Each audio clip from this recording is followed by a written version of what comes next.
was a baking hot summer on the island of Sodor. The sun was shining brightly. James and Toby were taking children to the seaside. It was a wonderful job.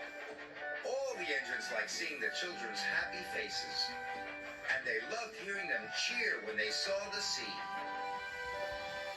Thomas wished he was taking children to the seaside, but Thomas was taking a big tank of raspberry syrup to the ice cream factory. Down on the beach, it was very hot, and the ice cream lady had run out of ice cream. So when Thomas arrived at the ice cream factory, the factory manager was waiting for him. "We have to make lots more ice cream," he cried. "You must go and get the cream, the chocolate, and the strawberries." Thomas was disappointed. He had lots to collect, and he wanted to take children to the seaside. "If we get everything in time," said Thomas's driver, "then we can still take some children." So Thomas rushed to the dairy. He collected the cream, and he puffed away quickly. Next, Thomas had to collect some strawberries, so he raced through the countryside to Farmer McColl's. Then Thomas had to stop for James. "Out of the way, snorted James. Passenger train coming through." Carriages were full of laughing children. They were going to the seaside. "Why does James get to take the children?" moaned Thomas. At last, the crossing was clear, and Thomas puffed away.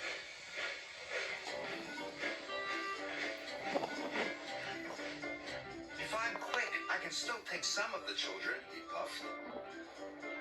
So Thomas raced as fast as he could.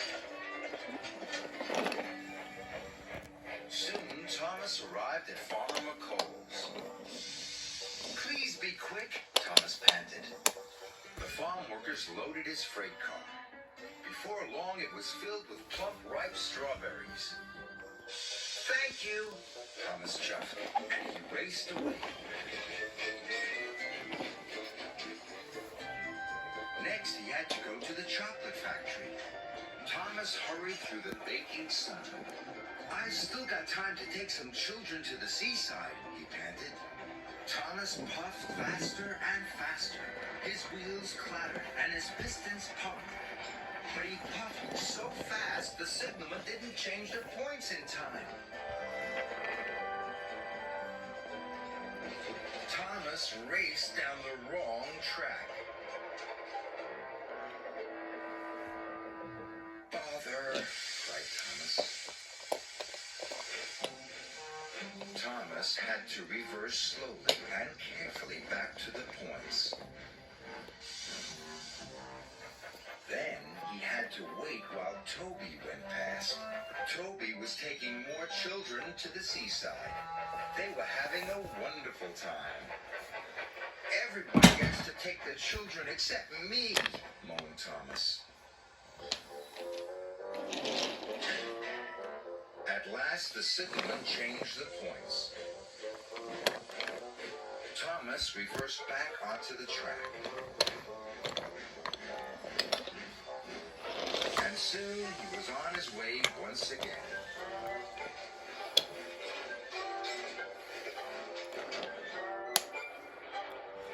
When Thomas arrived at the chocolate factory, it was getting late.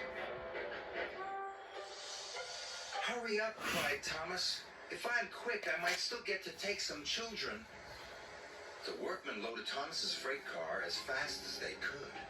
It was soon filled with heaps of chocolatey cocoa powder. Thomas was ready to go. But the shunters hadn't released the brakes on the freight cars. Thomas pulled as hard as he could, but the freight cars wouldn't move. "I have to hurry," puffed Thomas. He heaved, he huffed, and he puffed, and he heaved so hard. The coupling broke. Thomas shot forward. Cocoa powder flew everywhere. "Now I'll never get to take the children," puffed Thomas.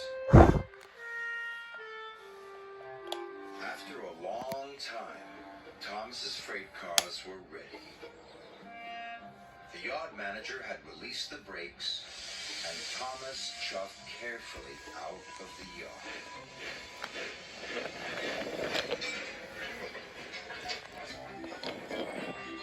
Finally, the track turned left past the old church. Thomas arrived at the ice cream factory. He thought his job was nearly done, but he was wrong. The factory manager was waiting for him. "The ice cream will soon be ready," he said. "You must take it to the seaside for me." Thomas was very disappointed. He wished he could take children to the seaside instead. He wanted to hear them cheer when they saw the sea. Thomas puffed along the coast to the seaside. "I wish I was taking the children," sighed Thomas. Percy was waiting at the seaside station, and so were lots of children. They all cheered as Thomas pulled into the station. Thomas was surprised. "Why are the children cheering?" puffed Thomas. "They're cheering for you," laughed Percy. "They've been waiting for the ice cream." The children were delighted to see Thomas and delighted to eat the ice cream. Thomas loved seeing the children laugh and cheer. Sir Topham Hatt was waiting with the children. "Today you have worked extra hard," said Sir Topham Hatt. "You are a really useful engine." "Delivering ice cream is a fun job after all," puffed Thomas. He was very happy.